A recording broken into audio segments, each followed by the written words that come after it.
Good morning Vande Mataram friends. આપણે સ્વાધ્યાય 8.2 સુધીના પ્રશ્નો જોયા. હવે સ્વાધ્યાય 8 શરૂઆતના દાખલા એક જ વક્ર પર આધારિત છે, ખૂબ જ ઇઝી. y x², x 1 અને x 2. અહીંયા તમને એક જ વક્ર આપ્યો છે અને લિમિટ પણ આપી દીધી છે. તો માત્ર એટલું જ ચેક કરવાનું કે તમારો જે વક્ર છે એ અક્ષની વચ્ચેથી પસાર નથી થતો ને. હવે જુઓ, આ y x² છે એટલે આકૃતિ આપણે જો દોરવા જઈએ ને તો આકૃતિ આવી આવે પરવલયની. ઓકે, તો અક્ષમાંથી ક્યારે પસાર થશે? x 0 પાસે, y 0 પાસે. પણ તમારી તો લિમિટ શું છે? x 1 અને y 1, એટલે આટલો ભાગ આવે. ઇન શોર્ટ, અક્ષમાંથી પસાર થતો નથી. તો ડાયરેક્ટ આપણે આ તમારી લિમિટ લઈ શકીએ. કયો ભાગ આવશે તમારો શક્ય ઉકેલનો પ્રદેશ? આટલો ભાગ આવશે. ઓકે, તો શું કરવાનું છે? તો કે આકૃતિ દોરવાની જરૂર નથી, ડાયરેક્ટ લઈ લો. તો વક્ર y x² fx તથા x અક્ષ અને રેખાઓ x 1 અને x 2 વડે આવૃત પ્રદેશનું ક્ષેત્રફળ a = I, જ્યાં I = 1 to 2 x² dx. કરો સાદુરૂપ. x³ 1 to 2 બોલો. x³ લેશો એટલે 8/3 અને 1³ લેશો એટલે 1/3. થઈ ગયું, જવાબ આવી ગયો 7/3 I નો. તો બોલો a = 7/3 ચોરસ. તો આ થઈ ગયો પહેલો પ્રશ્ન. હવે આમાં જ બીજો આપ્યો છે તમને, વક્ર y = x4. y = x4. x અને y, x ની લિમિટ બદલી છે તમારી, x = 1 અને x = 5 તથા x અક્ષ 1, x = 5 અને x અક્ષ. ફરીથી અહીંયા જો તમે જોશો ને તો અહીંયા પણ તમારી કેવી ઘાત છે? 2 ની ઘાત છે. ઓકે, તો ટચ ક્યાં કરશે? અક્ષને 0 0 માં જ કરશે. પછી જેમ જેમ x ની કિંમત તમે મોટી મૂકતા જશો ને એમ તમારો ગ્રાફ ઊંચો જતો જશે. આના કરતાં વધારે પરવલયમાં તમારો ગ્રાફ આમ વધે છે, આમાં તમારો ગ્રાફ એકદમ ફટાફટ વધશે. કેમ? તો કે જેમ ઘાત મોટી થતી જશે ને એમ તમારી કિંમત કેવી આવશે? સપોઝ x = 1 મૂકું છું તો y = 1, x = 2 મૂકીશ તો 2 ની 4 ઘાત એટલે 16. y કેવો થઈ ગયો? એકદમ ઇન્સ્ટન્ટલી 1 પરથી સીધો 16 પર. 1 થી 2 માં પહોંચો છો. આ y = 1 છે, આ x = 1 છે, તો ત્યારે અહીંયા ગ્રાફ છે 1 1.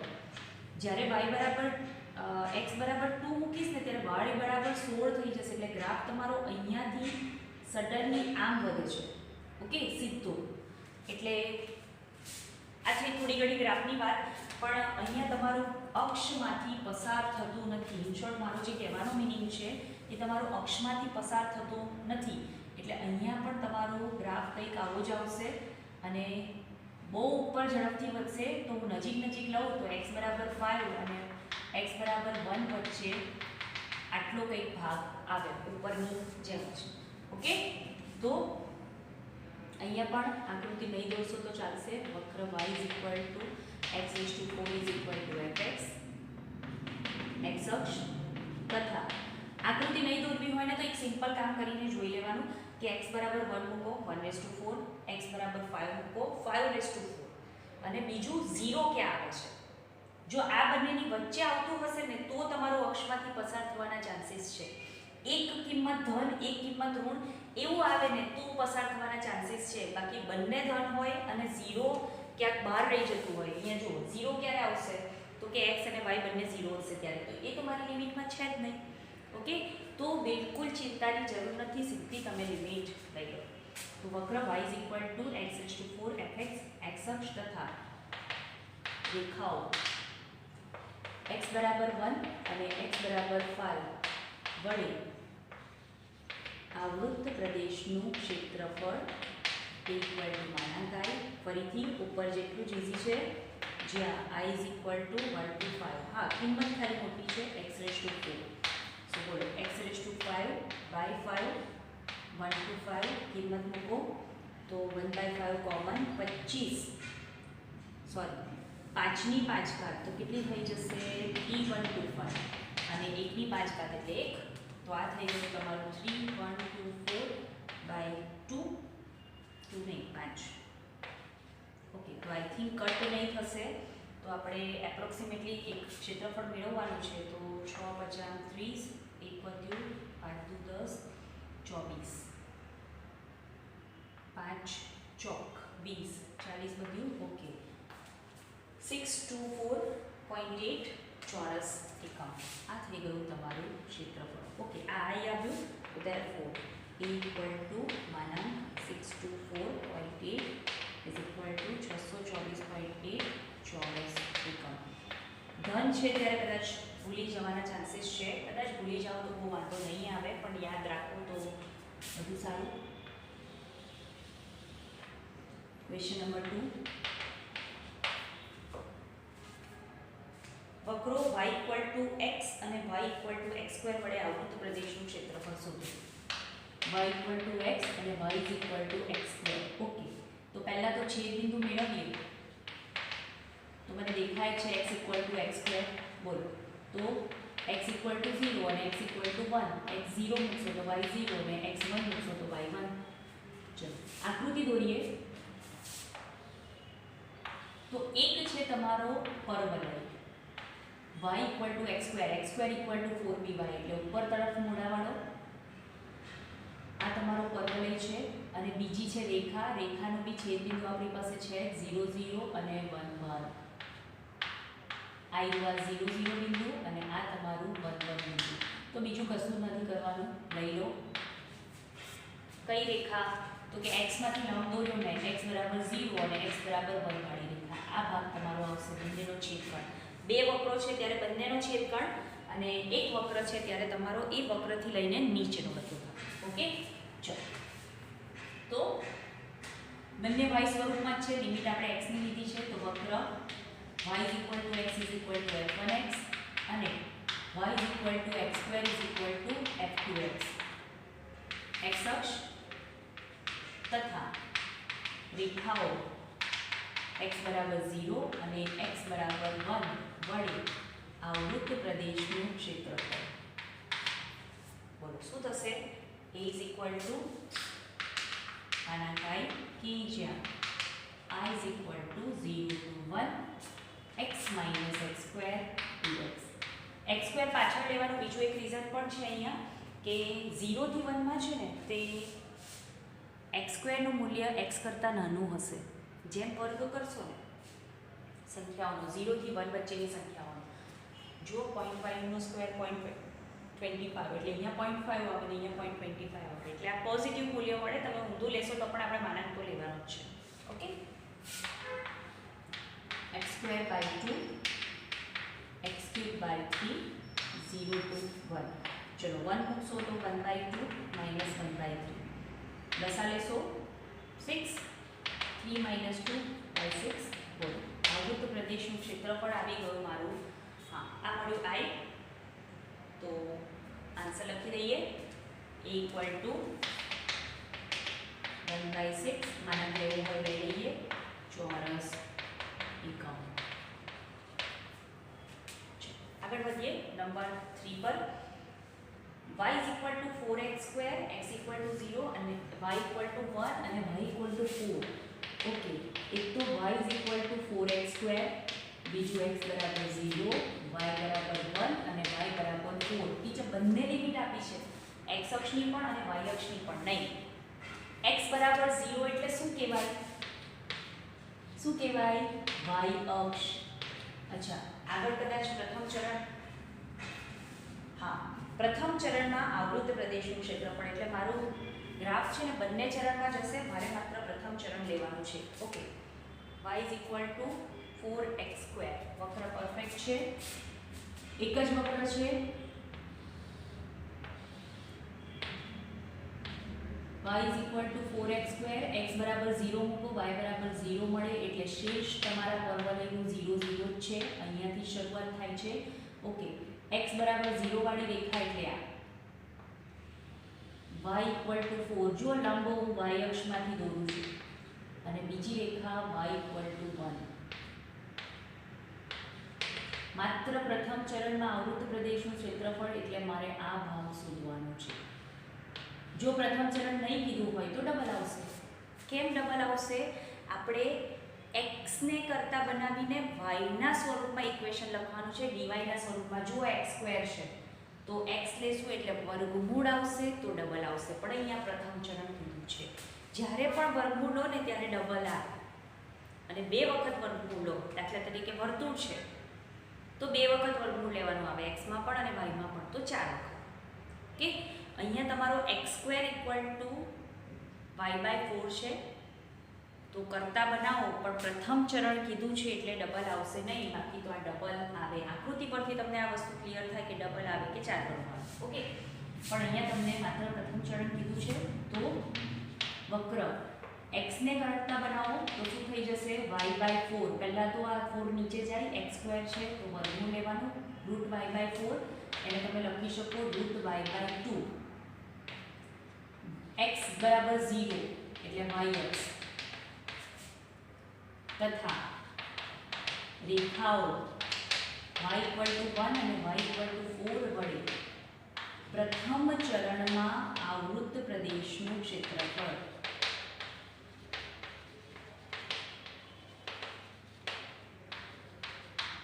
a = કે જ્યાં I = 1 to 4 બોલો √y/2 dy.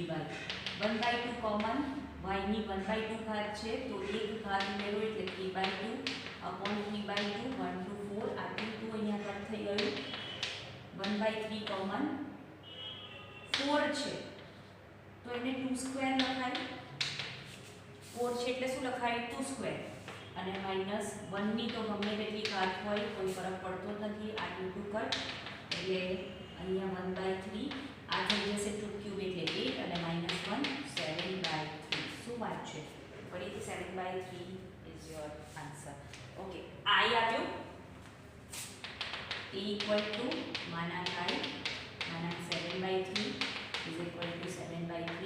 ચોરસ એકાંક. આ થઈ ગયું તમારું આવૃત્ત પ્રદેશનું ક્ષેત્રફળ. દાખલા નંબર 1, 2, 3. દાખલા નંબર 4, y = x + 3 નો માનાંક. માનાંકનું પહેલાં તો આલેખન કરો. આલેખન કરો એટલે આકૃતિમાં બતાવવાનું છે, એટલે અહીંયા આકૃતિના માર્ક હશે. બીજી વસ્તુ કે માનાંક x + 3, તો માનાંકની આકૃતિ દોરતા મેં બહુ પરફેક્ટ શીખવાડેલું છે. એક જ વસ્તુ જોવાની છે કે x ની વેલ્યુ શૂન્ય ક્યાં થાય છે. તો લઈ લઈએ x + 3 = 0. ક્યાં થશે? તો કે x = -3 પાસે. બસ, તો આ થઈ ગયું તમારું વી શેપનું જે બિંદુ છે જે x અક્ષને ટચ કરે છે. તો ગ્રાફ તમારો કેવો આવશે? આ તમારી x અક્ષ છે. ક્યાં ગણી લેવાનું છે મારે વી શેપનું બિંદુ? તો કે -3 પાસે. એટલે અહીંયાથી તમારો ગ્રાફ આમ જાય. અને માનાંકનો ગ્રાફ તમને ખબર જ છે, વી શેપ આવે. ઓકે, તો આ થઈ ગયો તમારો આલેખન. બીજી વસ્તુ, તમારે ક્યાં સુધી જવાનું છે? ઓકે, 0 સુધી જવાનું છે. તમારે થોડું લંબાવવું પડશે. એક કામ કરીએ, આપણે અક્ષને શિફ્ટ કરી નાખીએ. આખી આકૃતિ નથી પૂછતી. સપોઝ કે આ તમારી x અક્ષ, તો x = 0 અને આ તરફ 3 એકમ એટલે x = -6. તો આટલા ભાગનું ક્ષેત્રફળ તમારે શોધવાનું છે. મેં લંબ ક્યાંથી દોર્યો? તો કે મેં લંબ x અક્ષ પર દોર્યો. x અક્ષ પર લંબ દોર્યો છે. ઓકે, તો -6 થી 0. તો ટ્રીક છે, જુઓ ડબલ દેખાય છે. -6 થી 0 લો કે -3 થી 0 લો, સરખું થાય, ડબલ કરવું પડે. ઓકે, આટલાથી આટલો ભાગ અને આટલાથી આટલો ભાગ બંને સરખા થશે. I1 અને I2 નામ આપું તો બંને સરખા થાય એટલે હું શું કરી શકું? તો કે ડબલ કરી શકું. હવે આપણે આ પણ મેળવવાનું છે. હા, માનાંક 0 to -6 to 0 માનાંક x + 3. આટલા ભાગમાં મને ખબર છે કે x ની માનાંકની કિંમત ઋણ આવે. જુઓ, ડાબી બાજુ જઈએ તો ઋણ આવે અને જમણી બાજુ જાઓ તો ધન આવે, માનાંક વિધેયની વ્યાખ્યા પ્રમાણે. પણ હું શું કરું છું તો કે 6 -6 to 0 માનાંક x + 3 dx. જો તમને ધન અને ઋણ નહીં ખબર પડતી હોય ને તો એક સિમ્પલ કામ કરો. સપોઝ કે -3 કરતાં હું નાની કિંમત એટલે કે -4 મૂકું તો અહીંયા શું થાય તો કે માનાંકની અંદર ઋણ આવે છે. માનાંકની અંદર ઋણ આવે અને ધનમાં ફેરવવાનું છે. એટલે હું શું કરું છું તો કે એનો જે વિરોધી સંખ્યા છે ને એ લખું છું. -1 નથી લખતી. જવાબ શું લખું છું 1 લખું છું. એનો મતલબ કે મેં શું કર્યું વિરોધી સંખ્યા. અને સપોઝ -3 કરતાં મોટી કિંમત લઉં છું, લાઈક -2 લઉં છું કે -1 લઉં છું. -2 કે -1 લેશો એટલે માનાંકની કિંમત ધન આવશે. તો ધન જે આવે છે એ એઝ ઇટ ઇઝ લખું છું. એમાં હું કોઈ ચેન્જ કરતી નથી. 2 આવ્યો તો 2 લખ્યું અને 3 આવ્યો તો 3 લખ્યું. પહેલામાં શું કર્યું -1 આપ્યો તો મેં 1 લખ્યું એટલે વિરોધી સંખ્યા એટલે માઇનસ. અને અહીંયા એઝ ઇટ ઇઝ લખ્યું એટલે પ્લસ. ઓકે, તો આને મેળવવાનું છે તો અહીંયા હું શું કરી દઉં તો કે ડબલ કરી દઉં. ક્યાંથી તો કે -3 થી 0.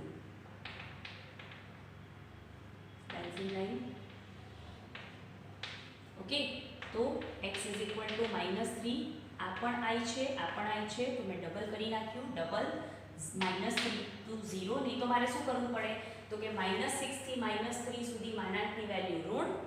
ઓકે, જો લખીએ y = માનાંક x + 3 તો મૂલ્ય 0 ક્યાં આવે છે તો કે x = -3 પાસે. તો x + 3 ક્યારે આવશે તો કે x ની કિંમત -3 કરતાં મોટી અથવા બરાબર હશે. અને ઋણ ક્યારે આવશે તો કે x ની કિંમત -3 થી નાની હશે. ત્યારે આ આપણી માનાંક વિધેયની વ્યાખ્યા બોલે છે. મેં કીધું ને કે આના કરતાં નાનો હશે તો તમારે વિરોધી સંખ્યા મૂકવી પડશે અને -3 કરતાં મોટું હશે તો એઝ ઇટ ઇઝ મૂકવું પડશે. ઓકે, પણ જો એમાં નથી પડવું નહીં તો શું કરવું પડે -6 થી -3 ત્યાં આગળ ઋણ અને -3 થી 0 ત્યાં આગળ ધન. પણ હું ડબલ કરી દઉં તો બિલકુલ ધનમાં જ મારું કામ પૂરું થઈ જશે. અને -6 અને -3 એવી બબ્બે લિમિટ મૂકવામાંથી પણ હું બચી જાય. ઓકે, તો આ તમારું સરળ થઈ જાય કામ. ડબલ. ચલો x તો x² / 2 અને 3 છે 3x - 3 to 0. 0 મૂકો +3 × 0 બરાબર બંને 0. હવે મૂકવાની છે -3 કિંમત.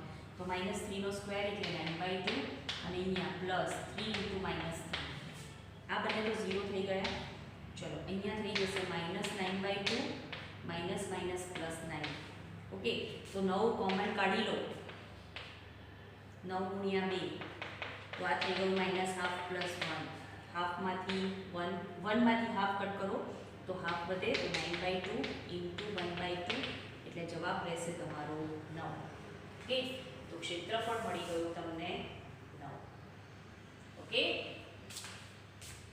જો ડબલ લઈ લીધું છે આ ડાયરેક્ટ આપણે લીધું છે એટલે બીજું કોઈ ચેન્જ કરવાનો રહેતો નથી. તો 9 ચોરસ એકમ. તમને શું કીધું છે રકમમાં તો કે ક્ષેત્રફળ શોધો એવું નથી કીધું, આની કિંમત મેળવો એવું કીધું છે. એટલે અહીંયા આપણે ક્યાંય a અને i નો ઉલ્લેખ કર્યો નથી એટલે છેલ્લે પણ માનાંક લેવાની જરૂર નથી. ઓકે, ચલો પાંચમો દાખલો ખૂબ જ important. y = sin x, x = 0 અને x = 2π વડે આવૃત્ત પ્રદેશનું ક્ષેત્રફળ શોધો. તો 0 થી 2π માં ગ્રાફ સાઈનનો ખબર જ છે. sin 0 0 તો 0 થી ગ્રાફ શરૂ થાય અને અહીંયા 2π પર પહોંચે. ઓકે, હવે આ ગ્રાફ તમારો પસાર થાય છે અક્ષમાંથી. અહીંયા π પાસે, અહીંયા 0 અને અહીંયા 2π અક્ષમાંથી પસાર થાય છે. પણ એક વસ્તુ મને ક્લિયરલી ખબર છે. જો હવે ડબલ ટ્રિપલ વાળું શરૂ થાય છે. પહેલા આ પહેલું ચરણ, આ બીજું ચરણ, આ ત્રીજું ચરણ અને આ ચોથું ચરણ. આ બધા ચરણમાં મૂલ્ય તો સરખા જ છે. ઓકે, ખાલી ફરક શેનો પડે છે સાઇનનો, ધન અને ઋણ. ઓકે, તો જે રીતે આમાં ડબલ કર્યું એ જ રીતે ફક્ત પહેલા ચરણમાં એટલે ક્યાં તો કે x = 0 થી x = π/2 વચ્ચે શોધી અને એનું 4 ગણું કરી નાખો તો આ બધા મૂલ્ય સરખા છે. આ પણ i.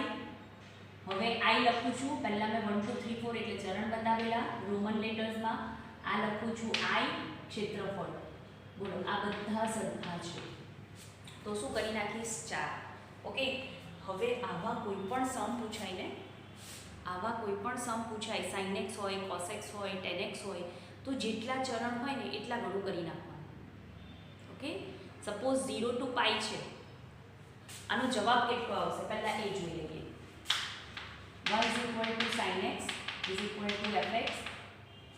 જોજો હા, લિમિટ તમે 0 થી 2π નહીં લઈ શકો. કેમ? તો કે sin 0 પાસે પણ 0 છે અને 2π પાસે પણ 0 છે. એ cos માં કન્વર્ટ થશે તો cos 0 1 અને 2π પણ 1, તો પ્લસ માઇનસ આ બંને ધન વેલ્યુ છે, આ બંને ઋણ વેલ્યુ છે, પ્લસ માઇનસ કટ થઈ જશે એટલે જવાબ તમારો 0 આવી જશે. એટલે તમારે 0 થી 2π લિમિટ લેવાની જ નથી, તમારે કમ્પલસરી 4 ગણું જ કરવાનું છે. ઓકે, નહીં તો તમારે એવું કરવું પડે 0 થી π અને π થી 2π, તો તમારું પ્લસ માઇનસ કટ નહીં થશે. Okay, so y is equal to, કારણ કે અક્ષમાંથી પસાર થતું હોય ત્યારે મારે શું કરવું પડે તો કે આ i1 પ્લસ આ i2, આ માનાંક i1 અને આ પ્લસ આ માનાંક i2, એટલે બે લિમિટ લેવી પડે. તો એના કરતાં બેસ્ટ ઓપ્શન તમારી પાસે આ જ છે, 0 થી 2π લઈ લો, એનું 4. y equal to sin x is equal to fx. x અક્ષ તથા રેખાઓ, અત્યારે હું 0 અને 2π π/2 બતાવું છું. આ વૃત્ત પ્રદેશનું ક્ષેત્રફળ a equal to માનાંક I, જ્યાં I is equal to 0 to π/2 sin x dx. ચલો આ બધું કામ તો બહુ સરળ છે. sin x નું વિકલન માઇનસ cos x 0 to π/2, તો cos π/2 minus minus plus cos 0, cos π/2 0 અને sin cos 0 1, એટલે જવાબ આવી ગયો 1. આ મારે બતાવવાનું કે જેટલા ચરણ હશે ને દરેક ચરણમાં જવાબ તમારો 1 આવશે. સાઇન હશે, કોસ હશે, ઓકે, દરેક ચરણમાં જવાબ તમારો 1 જ આવશે. તો જેટલા ચરણ હોય, સપોઝ અહીંયા તમારા 4 ચરણ આવે છે તો જવાબ તમારો 4 × 1. સપોઝ તમને 0 to 6π કીધું છે તો કેટલા ચરણ આવશે તો કે 0 to 2π માં 4, 2π થી 4π માં 4, 4π થી 6π માં 4, એટલે 4 + 4 + 4 જવાબ આવશે 12. 0 to π જ કીધું છે તો જવાબ આવે 2. કેમ? તો કે પહેલું અને બીજું ચરણ. ઓકે, તો ધેટ કુલ માંગેલ ક્ષેત્રફળ is equal to 4 into I લખો, 4 into a લખો, 4 into 1 લખો, જવાબ આવી ગયો 2. હવે સપોઝ આવું કીધું છે કે y is equal to cos x, same x belongs to 0 to 2π, તો આ વૃત્ત પ્રદેશનું ક્ષેત્રફળ ત્યાં પણ તમે ચેક કરી શકો, જવાબ આવશે તમારો equal to 4. ઓકે, આ MCQ માટે ખૂબ જ અગત્યનું. હવે જે બતાવું છું એ ખૂબ જ ધ્યાનથી જોજો. હવે અહીંયા લખું છું y is equal to 3 cos 2x. ચલો પહેલા ખાલી cos x જોઈએ. y is equal to cos x, 3 cos x. x belongs to 0 to π માટે આ વૃત્ત પ્રદેશનું ક્ષેત્રફળ. તો જ્યારે y is equal to cos x હશે ને અને x belongs to 0 to π હશે તો ક્ષેત્રફળ શું આવશે? બોલો, ક્ષેત્રફળ is equal to પહેલું અને બીજું બે ચરણ છે તો જવાબ 2. હવે અહીંયા શું થાય છે તો કે y is equal to 3 cos x છે, તો ત્યારે ક્ષેત્રફળ શું થાય તો કે 2 × 3, એટલે અહીંયા જેટલા હોય ને x ના સગુણક, x ના નહીં સોરી આખા વિધેયના સગુણક, એટલા વડે તમારે ગુણવાનું છે, એટલા વડે ગુણવાનું છે. આઈ થિંક આ વસ્તુ તમને MCQ માં આપી હશે, નહીં આપી હોય તો આ ટાઈપના MCQ તમે ચોક્કસથી ટ્રાય કરી શકો. ઓકે, સો આજનો વિડીયો અહીંયા સ્ટોપ કરીએ છીએ. બાય. વંદે માતરમ. આની પ્રેક્ટિસ કરતા રહેજો. બાય.